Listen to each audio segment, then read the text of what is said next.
and welcome back to the semifinals of Amazon's Pride Women's Blitz Chess Tournament. And we are back together with 12th World Champion Grandmaster Alexandra Kosteniuk. Alexandra, it's a pleasure to be here joined by you. A pleasure and an honor. And you also stream, so I'm pretty sure all of our viewers do know, but in case those who do not, please do check Chess Queen on Twitch and give it a follow and a sub and a lot of love and support.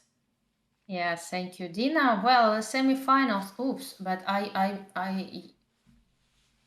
started them simultaneously, so. Oh, okay then.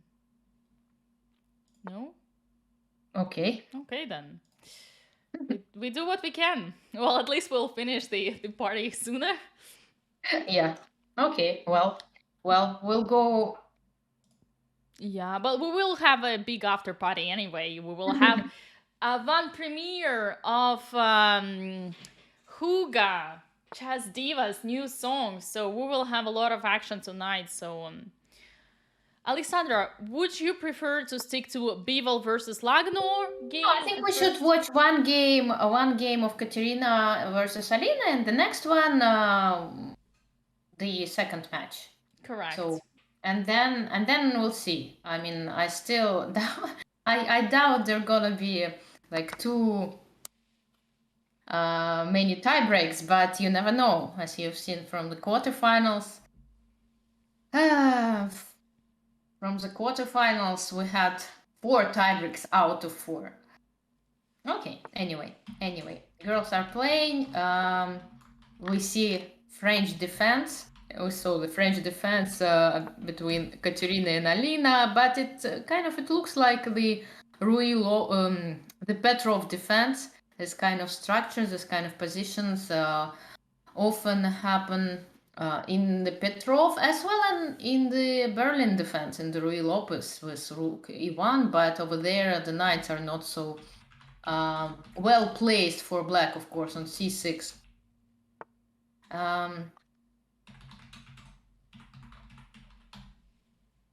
Yeah, and now this Rook has taken on E4. And look, knight E4 actually was a pawn sacrifice. No, it was not. But what knight E5? That's a. Alina thought that knight F3 is going to happen. But in fact, knight takes F3, protecting the queen. So she blunders the whole piece, and it's game over. So we can switch to the second game, because this one, Alina is going to resign, or will lose this. Yeah, so we can pay more attention to the second one. Of course, there is no point of following the game when the ones that's practically over, blunders happen. And here white is pressing a very nice position. Knight d5 is possible here with knight e7 fork, so the bishops are exchanged. And it was a bishop b5 check, and this so-called Marozzi pawn structure, but a very nice one for white. I don't know what black did wrong, but actually from the start this Marozzi setup is a little bit passive. But here we see that it's not only passive, but knight is heading to e6. So knight, I would not dare let my opponent's knight go to e6. But the problem is that what to do? Knight f8. Well, then white can, transfer her rooks via the third rank. Oh, and even here, rook f3, rook h3. I like this plan very much. I like this idea. It's not so clear how to protect the king side. A huge time advantage. Okay, white decides to to transfer her queen to this h3 square, which is possible because the queen is not only attacking the pawn on h7, but it's also looking at the e6 square. So f takes g6 needs to be considered all the time now. And well, I mean, it's, as I said, a very unpleasant position, a huge time advantage for white. And actually I see that Alina is trying hard to play without a piece, but actually, I mean, it would be fine to resign in the situation that I think She once it's resigned. blitz, online blitz, one should never resign. But it's true that your situation is desperate. But it's worth trying. Even if you scramble, it's not gonna be nice, but it's gonna be for. Tricky question. For me, it's some kind of respect also. I mean, if you're playing in completely hopeless position, even in a blitz game, even in a bullet game, I don't know. In a I mean, bullet game. 1+1. Oh, I okay. don't know. Sometimes I just, but it changes. It changes with time. It changes with time with there are a lot of factors. But nowadays, I would rather resign. But I used to play, of course, every single one. And I can understand players who are hoping for the best. Let's put it this way. Um, So you're but saying you used to be more like you yeah, changed, yeah, you changed yeah, I've your changed a attitude. lot. Yeah, my attitude changed and my way to see all those tournaments and chess results. It changes, and that's why that's why you play less, because you don't really find this motivation, you don't like to fight anymore. And actually, what we're seeing here in the second game, Black survived the worst. Black was struggling so much, but now her position is wonderful. I mean, her knight on e5 is so beautifully placed. There is no pawn to um, push it away, but White started to play very fast, suddenly, and again she outplayed her opponent once again. So at first her position was completely new, and checkmate. Yeah, wow, an amazing turnaround, because White was pushing hard. She had a huge advantage, but then she started to play slow and not so well. But when when it seemed that the worst is over for Black, suddenly White, started to play so fast and so well that Black just completely failed. Yeah. Okay, that happens. That Blitz. That's Blitz after that. And we are about to have the second game of the semifinals. It will start very soon. And who is in a must-win situation? It's Olga Babi and Alina Bival. So Olga just lost, as we saw. She just got checkmated beautifully by two white rooks, and Alina miscalculated and blundered a piece in the middle game. And so Alina must win. She's playing with white the next game, and Olga also needs to win, and she's also playing with white, and the games has just started. So we have here Zefirka versus Corona. We can start again by the game of Katerina Lagno, since we haven't watched that game much versus Elena Bivol before, because it finished Okay. quite soon. This game will start very soon. For now, on the screens we have Corona. We have Olga Babi versus Gulnar Mamadova. For now, only this game. And what do we have here? The French was 92, quite a rare move a6, but it's still we still have this position with the isolated pawn on d5. Queen e7, it's bishop e2. I think it's not a good move. White doesn't want to exchange queens, but it just gives too much time to Black. So Black does not, h3 is a bad move, I think, in this position. It also loses more time. Bishop g4 is not really a threat, because White wants to exchange this light squared bishop, so h3 is not needed often. But White's idea, White's plan, is to play bishop c2, queen to d3, and actually same can be said about Black. Queen d6, bishop c7, and we see that Black is ahead of time. I mean, they're ahead of White in time, because White just, if they play bishop c2, then bishop c7, and knight e5 is already in the air. And here, actually, after rook e1, Black has a very strong move, which often can be seen with the colors reversed, when White is the side with the d4 pawn, with isolated pawn, quite a a typical move for this kind of position, which is bishop takes h3. I've seen it bishop takes h6 idea several times when white is the side with isolated pawn. And after g takes h3, queen g3 check. Yeah, and Mamadova noticed this strong move. Yeah, that's a very, very nice move to watch. But again, it's so typical. And when you're used to playing these positions with an isolated pawn, you always keep an eye on those typical ideas. That's why it's so important to know typical structures because they can happen in different openings and they can help you. Just. Yeah, indeed, a lot of ideas are happening in many different openings, and this is where studying classics, for instance, can be very useful if one wants to improve their understanding and their game they're playing. Sometimes you think like, why should I study Sicilian? I don't play it, but after all, in the end of the day, everything pays off. Yeah, so black has an extra pawn and a better position, as we say. And chances to win back for Olga are very slim. I don't believe that's gonna happen.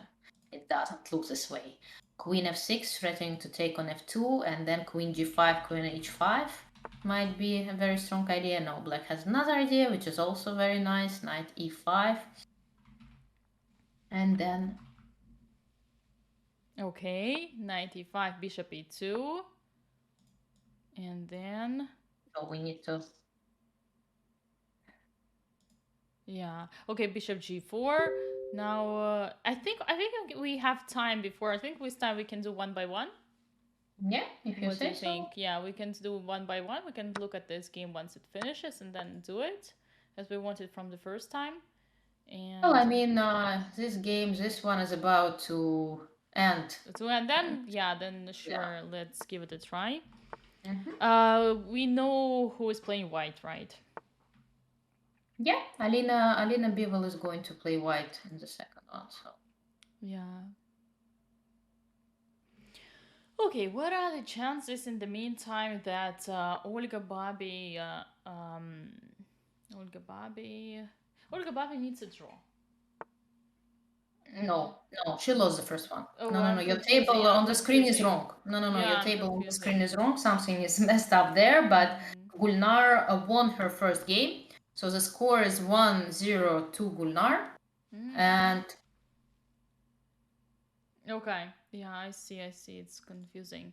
Yeah, it's a little bit confusing. You can even take it out not to confuse our spectators. But no, in fact, Olga needs to win to even the score, and it doesn't look this way.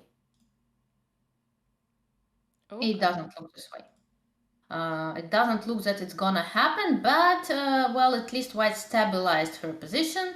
Black is not checkmating immediately, and as you said, it's a blitz game, right? So you see, one pawn is gone, an extra pawn is gone, and meaning that the position is already equal. Yeah. It's very surprising, you know, when Gulnar is playing, it's almost like she's switching those speeds. Sometimes she's playing so fast and so strong, but then she kind of stops and starts to play, well, not so well. But then, you know, she's kind of almost like wakes up, and again, she's putting this huge speed and strength at the same time. Doesn't look level. It's up and down like an EKG. Yeah, well, it's I think we started this tournament together with Yeah, so it's going to be a tiebreak. Yeah. Oh. Don't trust your commentators. No, yeah, I was just about to say that we started this event with a Swiss with the first round. Alexandra Maltsevskaya was playing with a king and a knight versus an opponent 400 lower rated with king and a queen. And I said to Jennifer, no way Alexandra will lose this, and she didn't because her opponent jumped in the fork. Let's check. It's an interesting Alina versus Katerina. Alina played the King's Gambit. Actually, it's not the first time. Alina already played this King's Gambit in the Russian Super Final in the last game. And let's have a look what happened because actually Katerina, I don't think she played well in the opening. I don't really like what Black did. It looks like a Scandinavian defense, but just very too many queen's moves. But okay, I think White can be happy about the outcome of the opening. But now it's again. All right, so we have this knight on f6, protecting h7 and g6 in a way. Now black attacks the pawn on d4, and the position is quite equal. We have white with two bishops, pair of bishops, better pawn structure, but. I believe we'll have all the action soon with the time scrambles, and so far, well, I was just about to suggest bishop d3 and the queen threatening to h7, but again, this knight on f8 is very greatly protecting the whole king of black. I would probably put my preference to white here, but the position is so calm. It's actually Two bishops advantage on the white side, right? And better pawn structure and better center. So objectively, see how many pluses. Yeah, objectively, everything should be giving advantage to white, but you see the evaluation bar doesn't give that much. It's not only because there is an open file, the half open file, the D file, and black can double her rook, so black has some counter chances, right? Yeah, definitely. I would say black has a lot of harmony between their pieces. So they are like almost everybody, or even everybody, is doing something. Okay, a4 is logical. A4 is it's kind of almost letting the white rook go to d1 because before this move the rook was protecting the a2 pawn, so it's like releasing the rook, the move, the releaser. Yeah, now this doubling the rooks on the d file is pretty nice, attacking the d4. What would be white's plan here? Well, he is transferring her bishop to c3, which seems to be a good idea. It will put extra protection on d4 pawn, and at the same time it will let her play a rook bishop d3. I think putting the bishop and creating this battery of queen and bishop will look nice. So that's why black made this rook e7 move, putting more pressure on the e file, and h4. Wow. What an aggressive move black made. The problem is that now black can retreat her bishop somewhere. Actually, a lot of squares to retreat the bishop to. Yes, even to d5. Very beautiful retreat. Wow, so beautiful. But still, it's important to keep calm here and to take on d5. C takes d5, rook takes e4, h takes g5, rook takes e2. Like a lot of trades in a very funny way. And how to evaluate this endgame? I mean, who knows? Yeah. But it's very important to grab this bishop on d5, and it's very difficult to make this move because after h takes g5, bishop takes e4, black solved all her problems. Some more tactics in the way. Okay, but bishop c3. Okay, bishops are very strong. Bishop takes g2. Let white give white some time to stabilize the position. The bishop went to c3, and now d5 is almost in the air. Luckily for black, the knight on g6 is protecting the h8 square. Otherwise, the king would have suffered a lot. d5 away. What a nice breakthrough. And bishop f6 idea, just pinning those two rooks. Yeah, and actually, it seems we're heading to two more tie breaks matches again. Will it happen? Is it going to happen? Will Alina be able to convert her winning position into a full point? The question remains because white had a huge advantage, but now it's not so clear anymore. It's an extra exchange, yes.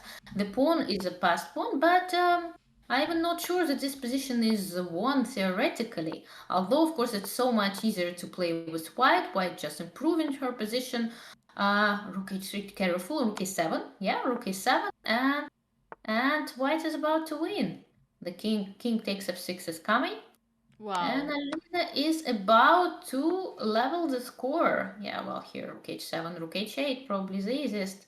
No way! Oh my Come god! on!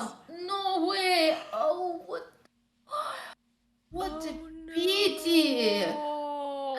Just too many good moves, and Alina, I mean, for a second she was just choosing in between. Oh, terrible, terrible. Oh, Oh, that's a pity. oh, That's a that's a pity. drama. And Alina gets knocked out.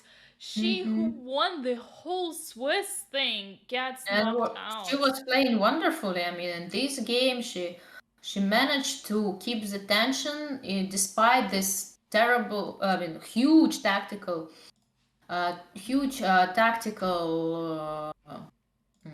battle. She managed to keep her calm. She managed to fight back and to win an exchange and get a completely winning position. It was just a second of um Yeah. yeah, just And Alina Bival is also a streamer. She has her channel on YouTube, Russian YouTube as well. Do go and check that one out. She has been playing fantastically.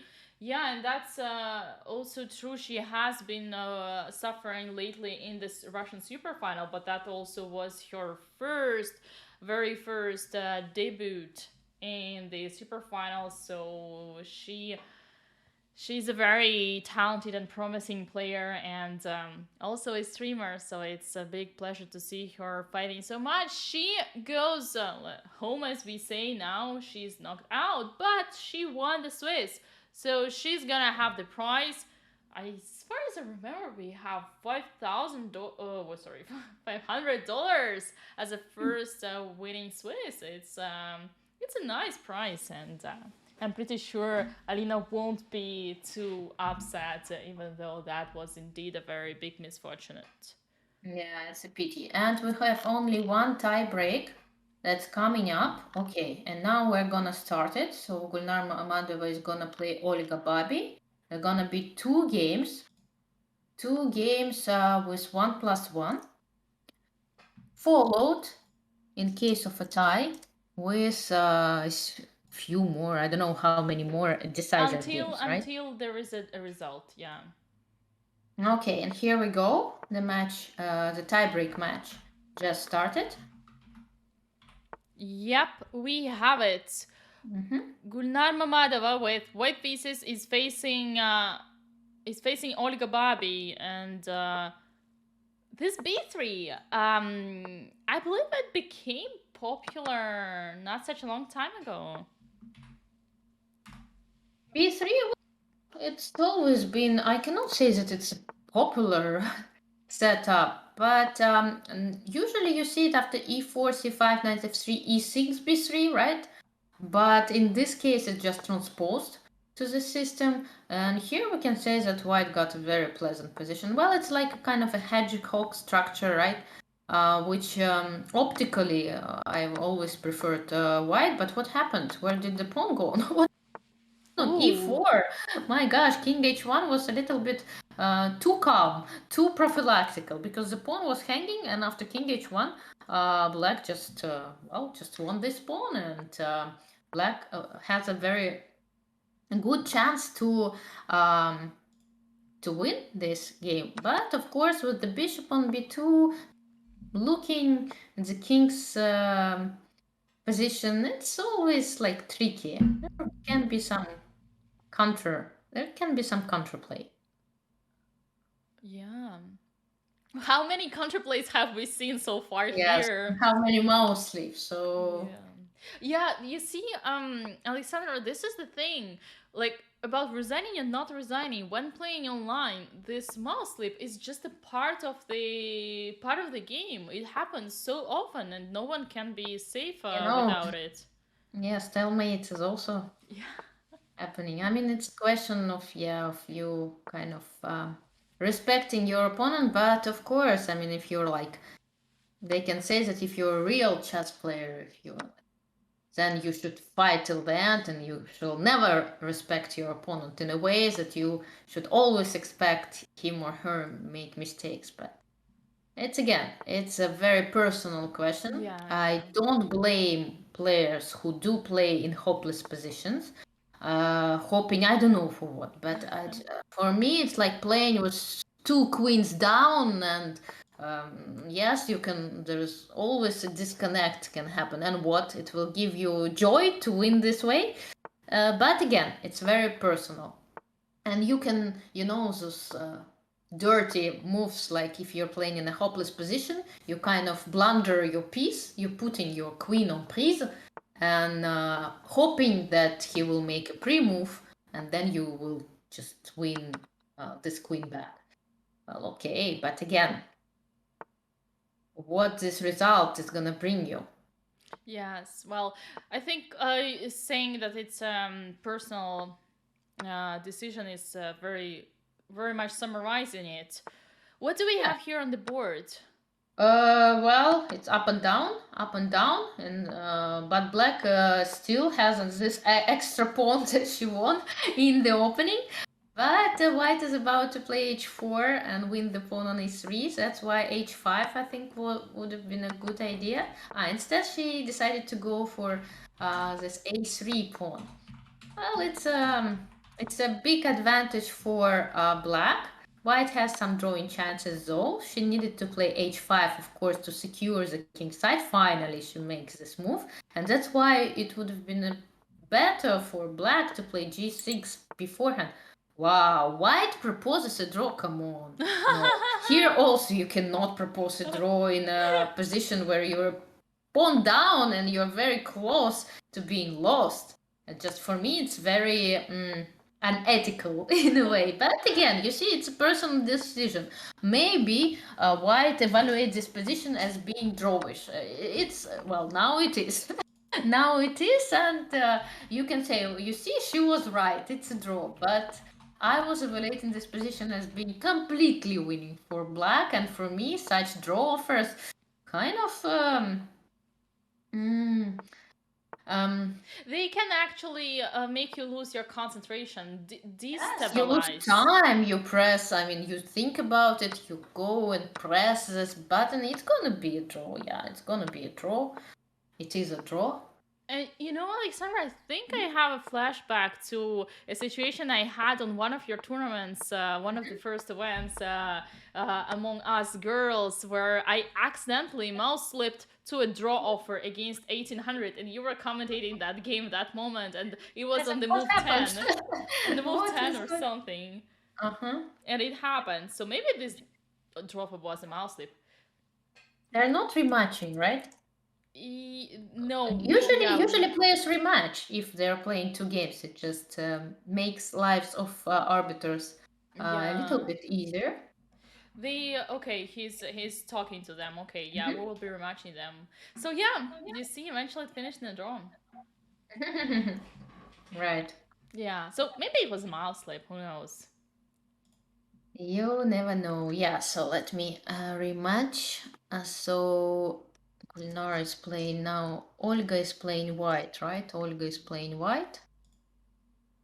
It's the second game of this tie-break match. Yeah, that's correct. Yeah, I think, yeah, here we go. Here we go. It started. Okay, we have it on our screens. Mhm. And And we have, well, the situation of the tournament is the following. We have Katerina Lagno waiting for her opponent in the final because she won a very dramatic semi-final against Alina Bival, who played wonderfully today, but, well, unfortunately missed the possibility to go on tiebreaks against Katerina, losing on time in a completely winning position. Just a few moves from checkmate. And now It's game number 4 between Olga Babi and Gulnar Mamadova. The score is even, as you can see, 1.5 to 1.5. So it's just whoever wins the next one wins the match and goes on to the finals. And actually, the stakes are very high, right? Because Dina, you have 2 prizes, like very big prizes for the winner and the finalist, the runner-up. And that means that they're playing, everything is on stake. I mean, if they lose, they don't get anything. I mean, unless they're finished in the top 3 of the open tournament. And I'm not sure how these girls did. I don't remember, but Yeah, it was, let me remind you. So it was Alina Bival, then I think it was Alina Delian, and third, Gulnar Mamadova. Or like second and third, I don't remember. Our viewers are the ones who know everything. But you're right. The point is that this is the game in the quarterfinals that decides everything, because once you advance to the finals, you guarantee yourself a prize. So the actual stakes are, in fact, not in the finals, because this is where you are safe anyway, but in the semifinals. Yeah, and so let's see what's going on. Something is going. Well, it's going to be decisive. where's the queen? It's gone. It's gone. Uh-oh. The queen is gone. So who cares Wow. about the queen? Yeah, she forgot to take it. Ah, she missed queen b5, and she thought that she's going to take the rook, and she missed this queen b5, protecting the e2 square. So white should be winning. There has just been But a knight now, blunder. oh my gosh. Okay, I'm not going to evaluate it because now it's black. It's black who is winning because the bishop is gone and just the queen is gone, but the position was already what a turnaround. Yeah, but we've seen so many of this lately. We've seen so many of this, and of course, poor Olga, she's going to. Yeah, it's very disappointing for her because Gulnar won her game, thus qualifying for the finals. And meaning, yeah, well, another dramatic game, but what can we expect? Meaning that we're gonna see Katerina and Katerina Lagno, Gulnar Mamadova finals. Are we going to do a short break? I think so. Let us confirm with our arbiter. But I think that would be a good. After everything we have seen so far. Yeah. It would be a good point. Yeah. All right, then let us take a short break. And our dear viewers, we are approaching the final. So we are entering to the final. So do not go anywhere.